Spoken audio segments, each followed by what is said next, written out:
बिस्मिल्लाहिर्रहमानिर्रहीम। अस्सलाम वालेकुम नाजरीन, मैं हूं आपकी मेज़बान डॉक्टर मुक़द्दस मलिक, आपके अपने प्रोग्राम आपकी बात आपके साथ में।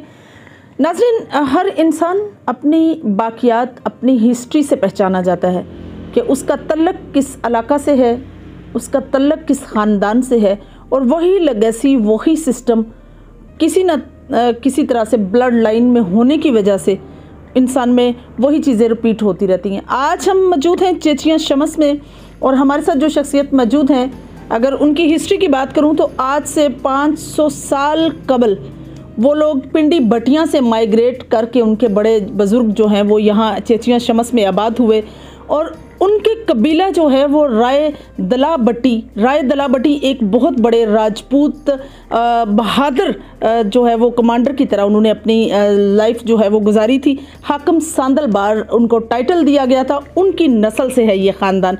इनका मकसद सिर्फ़ और सिर्फ अपने इलाके में समाजत करना है। पाकिस्तान मुस्लिम लीग नून के साथ इनकी एफिलिएशन है।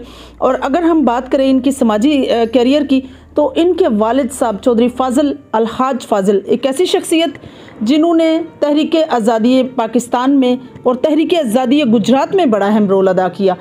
ये वाहिद वो शख्सियत थी जिन्होंने मुगलिया दौर में और अंग्रेज़ दौर में सबसे पहला लेटर कायद-ए-आज़म मोहम्मद अली जिन्ना को लिखा और कहा कि जिस तरह से बात हम पाकिस्तान की आज़ादी की कर रहे हैं, इसी तरह से गुजरात की आज़ादी को भी आगे रखा जाए, क्योंकि गुजरात में भी उनको वेलकम करने वाले बहुत ज़्यादा लोग हैं। तो मैं समझती हूँ कि आज तक उसी लेगेसी को लेकर चलने वाले एक मास्टर फ़ाज़िल साहब, अल्लाह पाक उनकी मग़फ़िरत फ़रमाए, तहरीक आज़ादी पाकिस्तान में उन्होंने एक अहम रोल अदा किया। और उन्हीं के बेटे मास्टर मोहम्मद ज़फ़र इकबाल भट्टी साहब इस वक्त हमारे साथ मौजूद हैं, जिन्होंने एक वेलफेयर बनाई है। वो एक फाउंडर हैं वेलफेयर के, और ज़कात उशर कमेटी के चेयरमैन भी हैं पिछले 6 साल से, और अपनी लाइफ के टेन्योर में 2 दफ़ा वो ज़कात उशर कमेटी के चेयरमैन भी बने हैं। आइए उनसे आपकी मुलाकात करवाते हैं और उनसे पूछते हैं कि राजपूत ख़ानदान से उनका लिंक था, किस तरह से अपनी लेगेसी को लेकर चले, और अपने वालिद की हिस्ट्री पर वो किस तरह से बात करेंगे। अस्सलाम वालेकुम जी, कैसे हैं आप? जी अल्हम्दुलिल्लाह, शुक्र है अल्लाह का, मैं बिल्कुल ठीक हूँ अल्हम्दुलिल्लाह। मेरा नाम मोहम्मद ज़फ़र इकबाल भट्टी है। जी जी। वालिद साहब का नाम अलहाज मास्टर मोहम्मद फ़ाज़िल भट्टी साहब। तो मेरे अब्बा जी भी स्कूल टीचर थे, मैं भी स्कूल टीचर रहा हूँ। तो हमारा तलक जो है वो राजपूत भट्टी ख़ानदान से है, दुल्ला भट्टी की नस्ल में से है। जी जी। आज से तकरीबन 500 साल पहले हमारे बड़े बुज़ुर्ग चौधरी मोहम्मद वारिस भट्टी साहब इधर चेचियाँ शमस में आके आबाद हुए। उनके 4 बेटे थे, जिनमें से 3 की औलाद इधर है, 1 की औलाद नहीं थी, उसके वो लावल चले गए। तो 3 की औलाद में से इधर जो है वो आबाद है। हमारे उस बड़े बुज़ुर्ग जो इधर आए थे, उन्होंने 3 कुएँ खुदवाए, और ज़मीन जो गांव में है तकरीबन मेरा ख्याल है, झूठ ना हो जाए, क्योंकि अभी कई लोगों ने फरोख्त कर दिया है, कुछ किया है, तो वो तकरीबन मुरब्बा से ज़्यादा ही थी। सही। जो जब वो यहाँ आज से 500 साल पहले आए, जी तो जी, उनको अलाट हुई या उनको मिली। जी जी जी जी, बिल्कुल सही। तो इस तरह करके वो ख़ानदान इधर, उन्होंने नंबरदारी भी गांव में ली, और अपना सारा जो निज़ाम है वो चलाया है। अपने ही वालिद साहब फ़ाज़िल साहब के नाम से एक वेलफेयर सोसाइटी बनाई है। वेलफेयर आपने करने का आगाज़ किया, और आप उसमें किस तरह से आपको ख्याल आया कि आप अपने वालिद के नाम से वेलफेयर करें?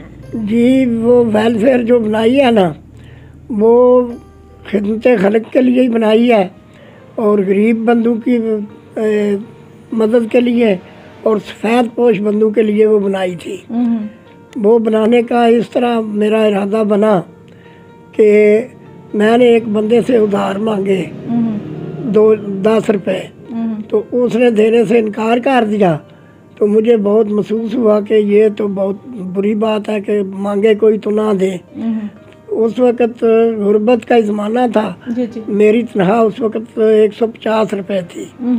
तो मैंने उसमें से 5-5, 10-10 रुपये बचा के हर महीने अपने पास उस वक़्त 100 रुपया रख जमा लिया, किया, सही। जमा किया, जिसमें से किसी को 5 रुपये, 10 रुपये, 2 रुपये, 4 रुपये की ज़रूरत पड़ती तो वो दे देते। उस वक्त 5-10 ही लोग उधार लेते थे, सही। तो वो चलाता रहा हूँ। तो उसके बाद इसको पक्का किया। मेरे बेटे जो हैं वो भी पढ़ लिख के जब बाहर से रोज़गार हुए तो अल्लाह ताला ने करम किया और हमें ये ज़्यादा उसकी ना कर नहीं पाया, हमने ज़्यादा उसको कर लिया वसी। तो अब मैं उसमें से जो गरीब बच्चियाँ होती हैं, उन किसी की शादी हो तो उनकी मदद कर देता हूँ। किसी गरीब की सफ़ेद पोश को ज़रूरत पड़े तो उसको उधार एक बनाया है मैंने इसमें तरीका कि 5,000 उधार देता हूँ। वो उधार दे के एक माह के बाद 1,000 रुपया वापस लेता हूँ। सही। 5 माह में वो वापस हो जाता है। तो इस तरह उसका काम भी चल जाता है और मेरे पैसे वापस आ जाते हैं, वो दूसरे आदमी के पास चले जाते हैं। तो इस तरह वो चल रहा है काम। फलाही जो एक सिस्टम है, आप माशाल्लाह से फलाही नुमाइंदे हैं इस इलाके के, चेचियाँ शमस के, ये चीज़ कैसे आपके अंदर बेदार आई?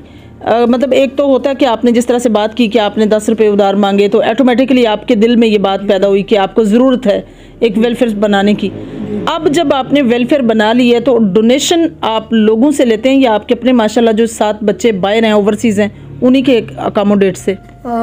मैं किसी से कोई मदद नहीं लेता, अपने भाइयों से भी ज़्यादा मदद नहीं लेता। वैसे ये मेरे साथ कंधे से कंधा मिला के चल रहे हैं, लेकिन मेरा छोटा बेटा जहांगीर ज़फ़र भट्टी है जी जी, उसको शौक़ पैदा हुआ मुझे देख के, तो वो पैसे देता है। भाई कुछ ना कुछ देते रहते हैं इसमें कि ये हमारी तरफ से लगाओ। तो इस तरह करके लोगों की मदद कर रहे हैं और जिसमें अल्लाह ताला की खुशी के लिए ये कर रहे हैं कि अल्लाह ताला अपनी हिफ्ज़ व अमान में रखे और हमारे हाथ से लोगों की मदद होती रहे। बिल्कुल सही। आप ज़कात उशर कमेटी के चेयरमैन हैं और 6 साल हो गया, आपका टन्योर जो है 6 साल का हो गया। इससे पहले भी अल्लाह पाक ने आपको मौका दिया और आप ज़कात उशर कमेटी के चेयरमैन रहे। किस तरह से आपने अपनी खिदमत पेश की और ऑब्वियसली जो बेवा हैं या कुछ ऐसे यतीम बच्चे हैं उनकी तालीम और तरबियत में किस तरह आप मदद करते हैं? ज़कात कमेटी के बारे में ऐसा है जी जी कि आज से तकरीबन 30 साल पहले जी, मेरे ससुर नंबरदार मोहम्मद शरीफ भट्टी चेयरमैन थे ज़कात कमेटी के। ठीक है। उसके बाद जब अब्बा जी पेंशन हुए हैं तो फिर वो ज़कात के कमेटी के चेयरमैन थे आज से कोई 10 साल पहले। सही। तो 10 नहीं, ज़्यादा 12-13 साल पहले। तो उसके बाद फिर अभी मैं हूँ। मैं पहली दफ़ा जब कमेटी का चेयरमैन बना हूँ तो 3 साल के से पहले ही कमेटी जो है वो टूट गई। हुकूमतें बदलने के साथ ही हो जाता है। जी जी बिल्कुल। तो वो टूट गई, ख़त्म हो गई कमेटी। तो उसके बाद दोबारा नहीं बनी तो फिर मेरा नाम ही चुनाव में आ गया, फिर मैं बन गया। इस तरह 6 साल हो गए मुझे चेयरमैन बनते हुए, कमेटी चलाते हुए ये ज़कात। तो अभी फिर कमेटियाँ तो ख़त्म हुई हैं। अभी स्कूलों के जो SST हैं उनको उन्होंने बना दिया हुआ है, कोई क्या बोलते हैं उनको, नुमाइंदे नहीं हो रहे कोई, उनको बना दिया है इंचार्ज अभी आर्जी तौर पर। तो फिर नहीं बनेगी तो पता नहीं कौन बनेगा। अलबत्ता मैंने जो 6 साल में काम किया है, बहुत खुश हैं जिनको ज़कात मिली है। मैंने उनका चुनाव जो किया है वो मेरिट पे किया है। उनको देखा है कि जो ज़रूरतमंद है, गरीब है, जिसके पास कुछ नहीं, कोई मदद करने वाला नहीं, कमाने वाले नहीं, उनके ही नाम लिखे थे।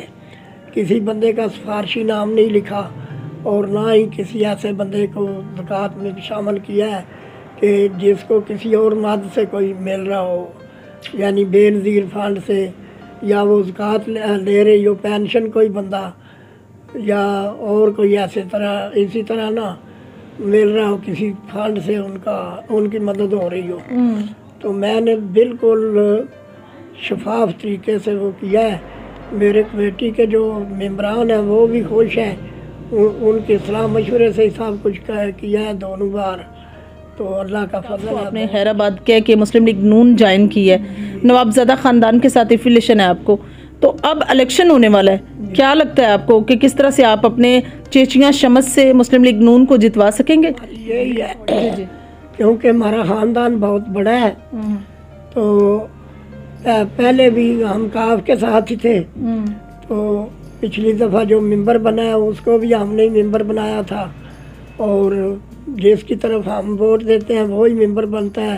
पहले एक बार मोहम्मद अनवर मेंबर बना था, तो उस दफ़ा भी हमने मिल के वोट दिए तो वो कामयाब हुआ। फिर मोहम्मद यूसुफ उर्फ बूटा, उसको भी हमने कामयाब कराया है। तो इसी तरह कोशिश तो अभी भी यही है कि हम नवाबजाद खान को आगे लाने की कोशिश करेंगे, बल्कि इंशाअल्लाह उम्मीद है कि वो कामयाब होंगे। बिल्कुल सही। क्योंकि ताहिर मुल्क साहब, हैदर मेहदी साहब, गजनफर गोल साहब और मुजफ्फर साहब से मेरा बहुत ज़्यादा अच्छा तलक है। तो हम कोशिश करेंगे उनके साथ मिल के उनको जिताएँ। असगर अली जो नवाबजादा असगर अली है अभी, जी नवाब साहब का पोता है, तो वो भी बहुत अच्छा है, उसके साथ भी अच्छे रिलेशन है। तो इस तरह करके हम कोशिश तो कर रहे हैं कि उनको जिताएं। जी अल्हम्दुलिल्लाह, असी इस चीज़ ते फ़ख्र महसूस करने हैं कि असी दुल्ला भट्टी दी फैमिली चों हाँ, तो इंशाअल्लाह ताला असी उन्हां दा नां जिहड़ा वो कायम दायम रखांगे। बिल्कुल सारियां गल्लां भाईजान वड्डियां ने कीतियां ने, ते असी इस चीज़ का भी फ़ख्र महसूस करने हैं कि असी चौधरी हाजी मोहम्मद फाजल साहब की औलाद हाँ, ते अल्लाह का शुक्र है कि सानू अल्लाह ने देण वाला बनाया है, ते असी इलाके च गरीब आदमियों की खिदमत करने हाँ। ते जिस वास्ते असी सारे इलाके च मशहूर हाँ, वो साडे अब्बा जी की मेहरबानी है साडे ते, उन्हां दा किरदार है, उन्हां दा एक नेक होने का सबूत है कि असी पूरे इलाके च वान शरीफ तो लैके गुजरात तक, खारियां तो लैके एडमराले तक, इंशाअल्लाह जेड़े पिंड भी जाइए, जेड़े इलाके जाइए, सानू लोग जानते ने। असी उन्हां दा नाम वेच के ये तक पे खाने, और आइंदा साड़ियां जिहड़ियां दो नस्लां ने ये अब्बा जी दा नाम वेच के ते इस्तेमाल करके ते फ़ख्र महसूस करन दे इंशाअल्लाह ताला। ते जनाब जिहड़ी गल है चौधरी जफर साहब दी, इन्हां दे बेटे इन्हां दी बड़ी सपोर्ट करते हैं, चौधरी जहांगीर जफर साहब ते चौधरी नासर साहब, ते उन्हां दे नाल रल के ते वैलफेयर इन्हां जिहड़ी बनाई है उहदे विच बड़ी खिदमत अपने इलाके दी करदे ने। हर गरीब आदमी नूं ये ऐसे भी मदद करते हैं, और जिस वेले ज़कात लैन कोई बीबी आउंदी सी उन्होंने भी ज़कात दे नाल अपनी तरफों ये देंदे ने। रमज़ान दे विच या करोना दे विच ये तकरीबन 500,000 पैकेट बना के ते राशन भी 5-5 हज़ार दा पा के ते अपने इलाके च गरीबां नूं तकसीम करते हैं। अल्लाह ताला इन्हां ते अपना फजलो करम करे, इन्हां दी नस्ल ते करे, आमीन सोमा आमीन। मास्टर साहब, अब चूँकि माशाल्लाह से आपकी हिस्ट्री के बारे में हमें मालूमात हुई, हमारे आपसे मुलाकात भी हुई, आखिर में आप नौजवानों को क्या पैगाम देंगे? जी मैं वैसे तो वेलफेयर चला रहा हूँ, मेरा दिल है कि मैं वाटर प्लांट लवां। मेरे को जगह नहीं मिल रही, जगह का पता किया स्कूल जगह उन्हें आख्या असीं देने वाटर प्लांट लवाओ, तो वो 6-7 लाख का मनसूबा मेरा वाटर प्लांट लवाउण दा, इंशाअल्लाह वो लवांदा ताकि इलाके साफ सुथरा पानी जिहड़ा वो मिल सके, पिंड दे साडे पीण आले दुआले जाण आउण वाले भी पीण, ते इंशाअल्लाह वो अनकरीब ही मैं वो कर रहा। बाकी ਉਹਦੇ इलावा मैं आवाम की खिदमत करके बहुत खुश होना, तो आइंदा भी मेरा यही दिल है कि मैं आवाम की जिन्नी खिदमत हो सके वो करा, सिर ते हथ रखा जाए, उन्होंने कुछ ना कुछ चलता रहे काम उन्हों का। यतीम बच्चे 4 ने जिन्हों की कफालत मैं कर रहा, वो स्कूल का खर्चा उन्हों का मैं दे रहा, इस तरह करके आइंदा भी मेरा दिल है कि उन्होंने वधा के ते होर खर्चा वगैरह दिता जाए ताकि लोग अपने सही तरीके नाल जिंदगी बसर कर दे। ज़माने च बहुत मुश्किल है लोगों वास्ते, ख़ास तौर जेड़े मजदूर तबका या गरीब ने या सफेद पोश ऐसे ने कि जिन्हों के आमदन का जरिया घट है, उन्होंने वास्ते मेरी कोशिश होती है कि उन्होंने मदद करके तो उन्होंने अच्छे तरीके नाल जिंदगी गुजारन वास्ते अल्लाह की ज़ात करम करे ते देने वाला याद रहे। बेशक बेशक, अल्हम्दुलिल्लाह, अल्लाह का शुक्र है। जी जी, यही बात है। नौजवान नस्ल नूं ये पैगाम देना मैं कि वो नेक काम करो, अपने माँ बाप दे खिदमत करो और पढ़ने पूरा ध्यान दियो। नौजवान नस्ल वास्ते ये सब तो बेहतर है कि ईमानदारी ना चलिया जाए। नौजवान नस्ल जिहड़ी है वो ही साडी सरमाया है, साडा सारा कुछ नौजवान नस्ल है।